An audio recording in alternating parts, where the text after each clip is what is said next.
The Radio Memories Network is brought to you in part by Liberated Syndication, podcast publishing made easy, libsyn.com. That's LIBSYN.com. Continuing America's love affair with comedy and those lovable characters that made us laugh. We now go back to the early days of radio comedy and our imaginations with our featured comedy presentation.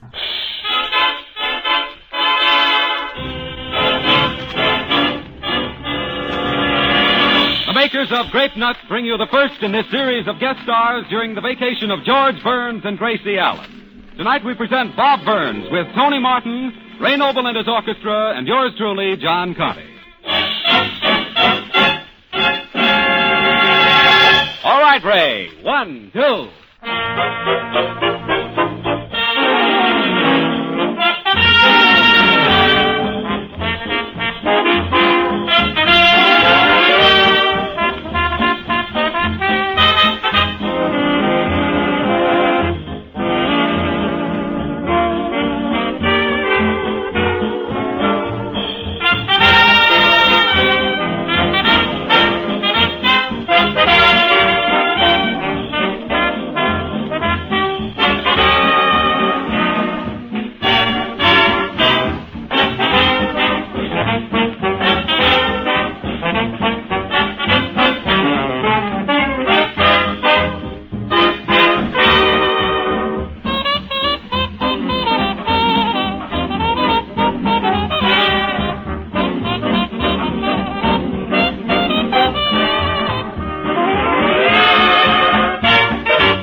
Now, ladies and gentlemen, as my first official act on the Grape Nuts program, I should like to present that celebrated spinner of tall yarns who will lead off our guest star list while George Burns and Gracie Allen are vacationing in New York.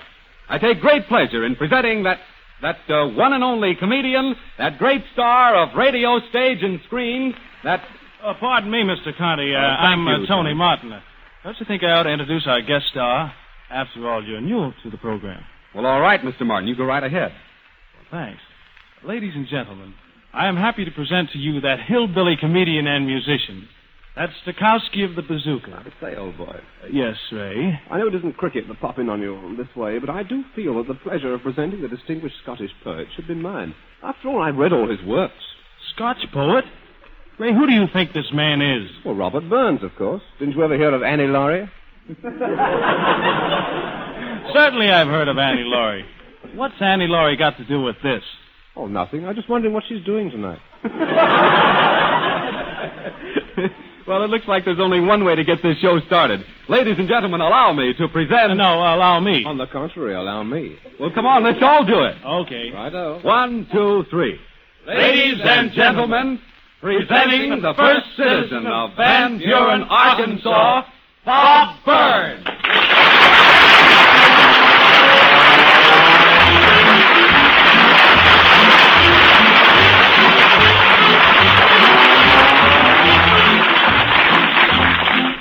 I want to thank you boys for that introduction. You done a mighty good job there, but you boys can go now. Well, don't you want us to stay here with you, Bob, to help you? No, boys, this means too much to me to be here tonight, and I don't feel like sharing my glory with three stooges.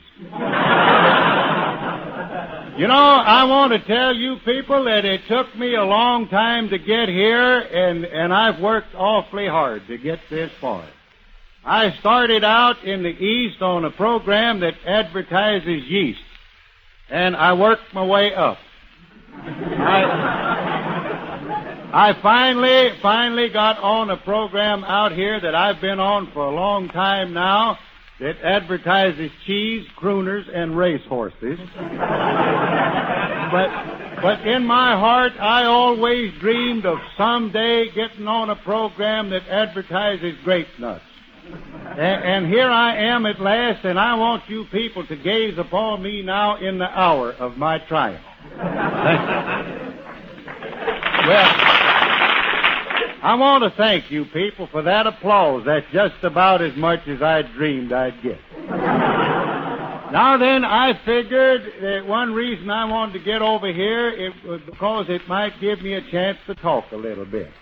You know, over in the music hall, we have so many of them guest artists over there and opera stars and moving picture actors that they keep interrupting me all the time. And I figured it'd be kind of nice to get over on this program where they ain't got no talent at all. Pardon me, Bob, but I'm Tony Martin. Well, now, I've got some pretty Tony kinfolks myself, but they don't look like you. Well, I know you're not familiar with the way this show is run, but I thought I ought to tell you that I'm supposed to sing a song along about now. Oh, Tony, that's a shame. You know, you're in the wrong end of the business. You ought to be in pictures. Thank you, Mr. Burns. Well, now, I don't know what in the world these movie scouts are looking for if you ain't the ticket.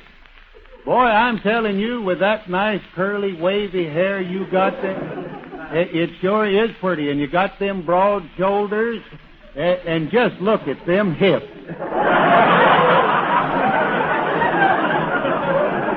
Boy, I want to tell you, you are a beautiful animal. Well, thank you, Bob. It must be the suit. Well, now, that is a right pretty suit you got on there. You know, I've often wondered what Crosby does with his old clothes.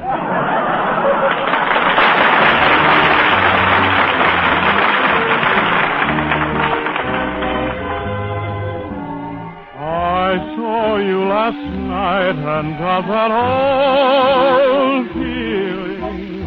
When you came in sight, I got that old feeling. The moment that you danced by, I felt a thrill. And when you caught my eye, my heart stood still. Once again I seemed to feel that old yearning, and I knew the spark of love was still burning. There'll be no new romance for me. It's foolish to start, for that old feeling is still in my heart. Last night I started out happy. Last night my heart was so gay. Last night I found myself dancing in my favorite cabaret. You were completely forgotten. You were just an affair of the past. Then suddenly something happened to me, and I found my heart beating oh so fast. Once again I seem to feel that old feeling, and I knew the spark of love was still burning. There'll never be a new romance for me. It's foolish to start, for that old feeling is still in my heart.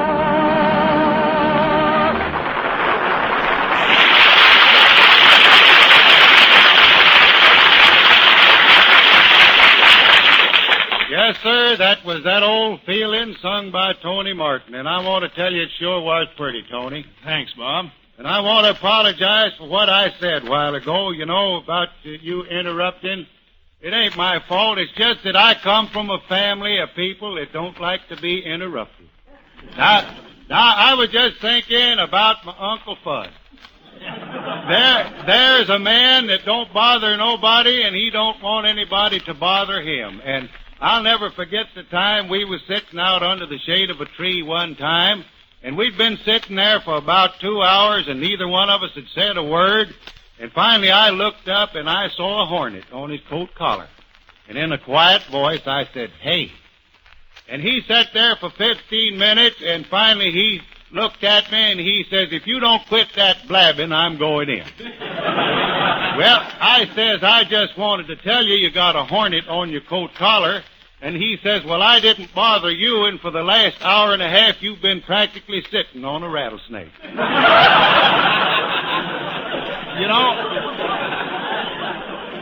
That's one reason I wanted to get over on this show tonight. I just figured it would be nice and quiet. At least I thought it would be quiet now that the noisy element is in New York. But, I'll tell you, when George and Gracie are on this show, I believe it is the noisiest show on the air today. The only quiet spots in the show is right after they pull the gag.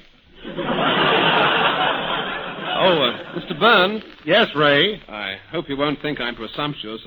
I've never asked a moving picture star before, but could you tell me what time it is?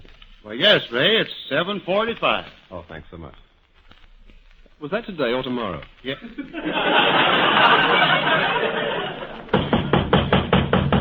Doggone it, there's somebody knocking on the door. I was kind of in hope we wouldn't get all them raps tonight. Well, you can't have too many raps on a chilly night like this, do you think?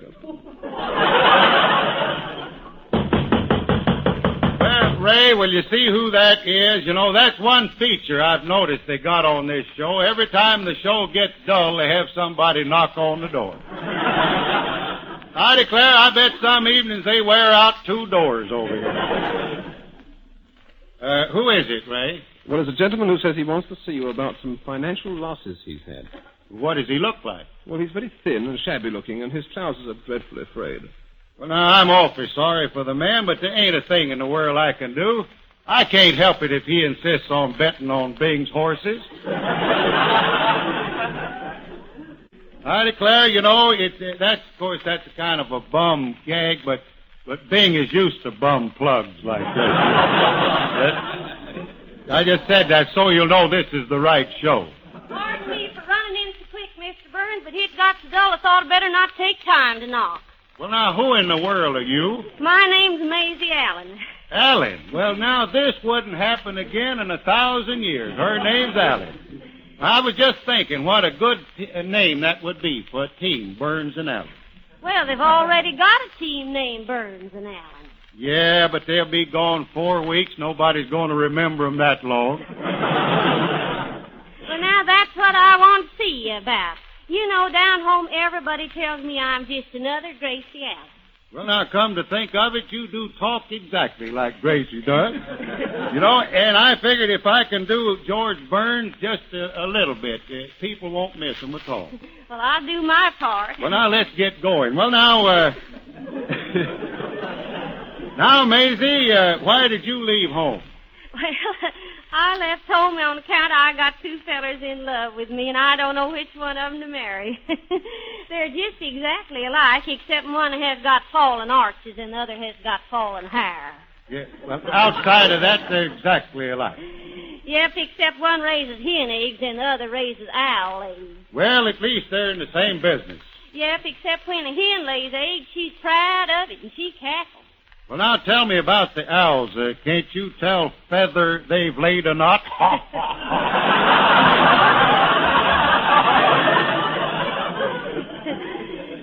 No, they don't make any sound at all. The owls just don't give a hoot. Why does this have to happen to me? Well, anywho, Bobs and Wobbs, you ain't told me which one of them fellers I'd ought to marry. Well, now, I believe if I was you, I'd marry the fellow with the falling hair. Why? Well, you can see he's coming out on top. I don't get it. Hey, Ray.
I just can't express myself. I don't know anything in the world I could say about your music that hasn't already been said.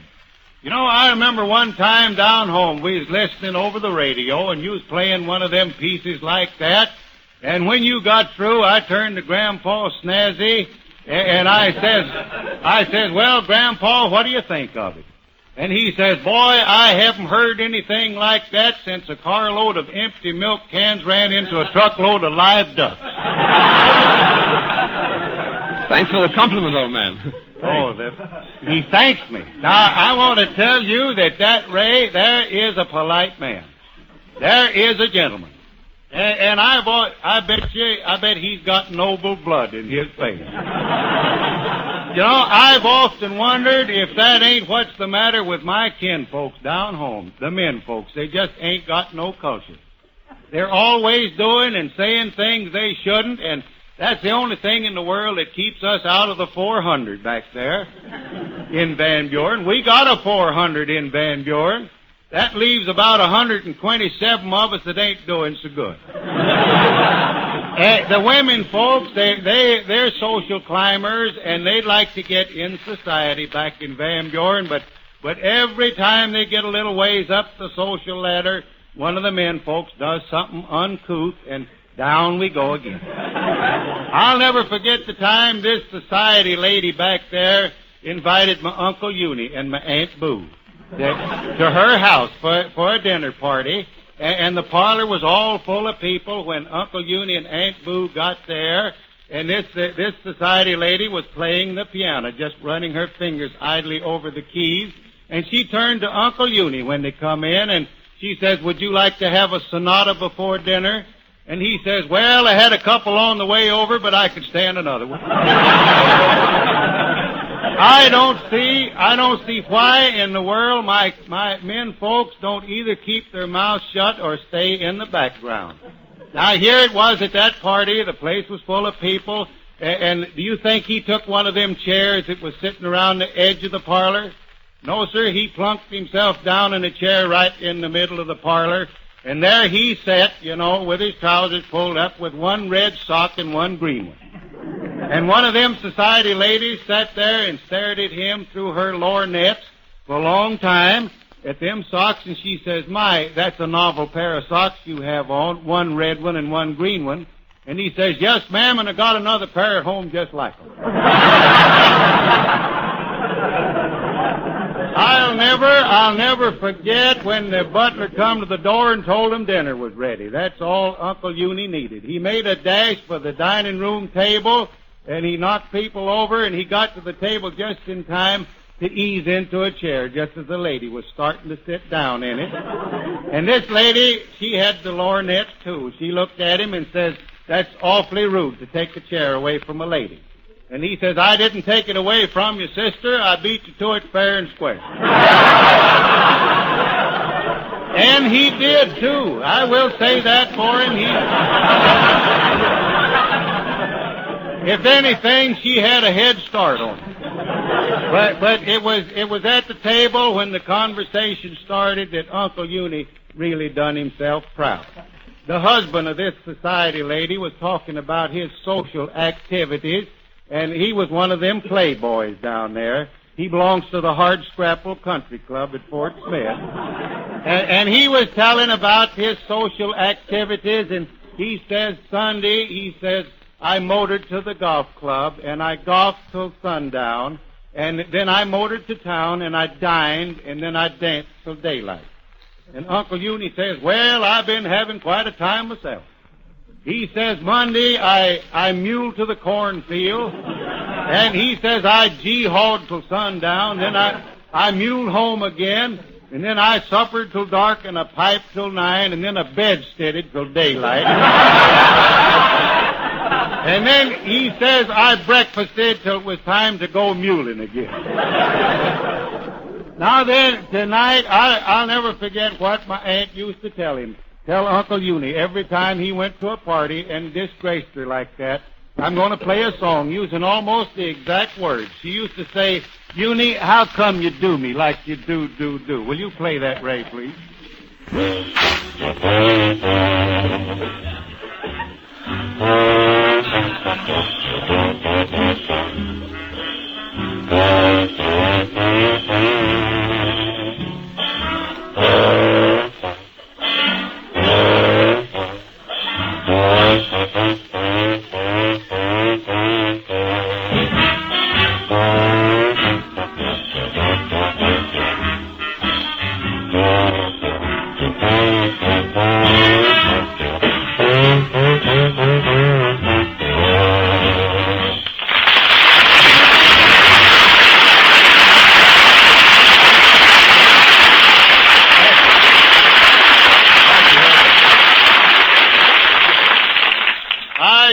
Much obliged. And now, Tony, how about you doing another song? Look like these people stand for pretty near anything.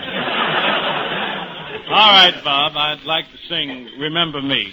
Well, you better sing it pretty. They forget you mighty quick in this business.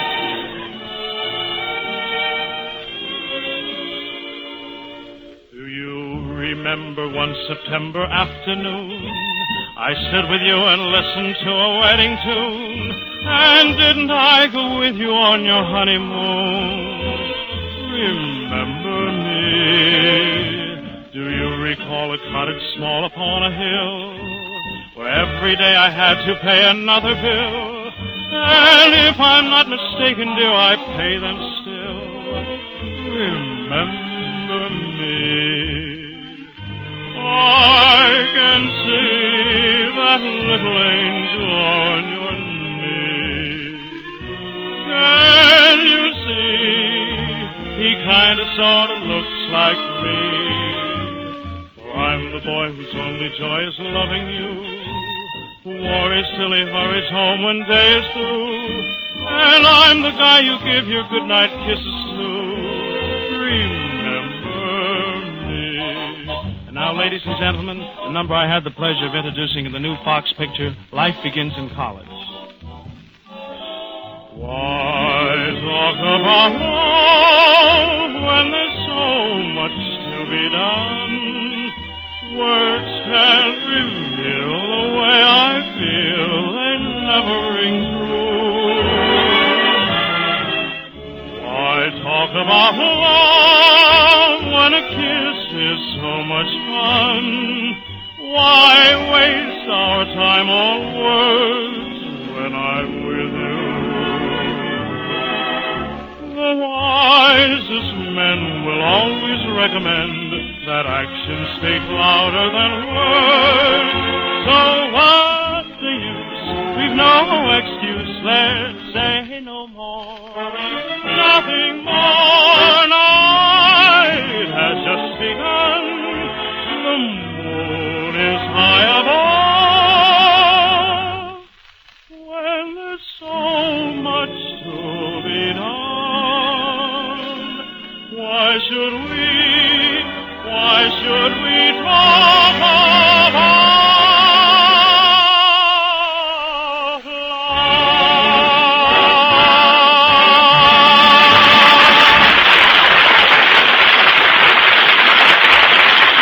Thank you, Tony, and I'll always remember how pretty you sang that number.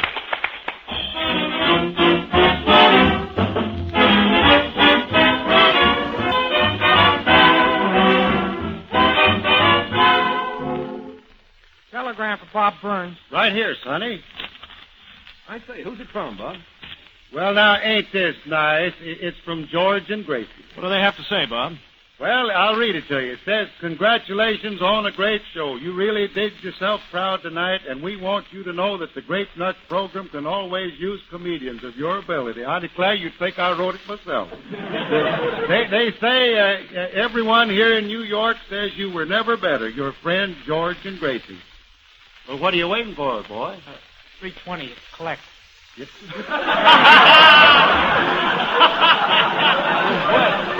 What's so funny about that? What are you laughing at? It's probably one of their jokes. Oh, a joke. Oh. I don't get it.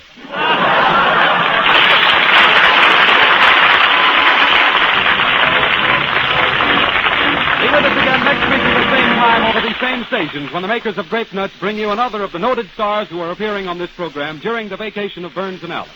Next week, our guest will be that famous comedian of stage, screen, and radio, Phil Baker. Be sure to listen in. This is John Conte saying good night for the makers of Grape Nuts. This is the National Broadcasting Company.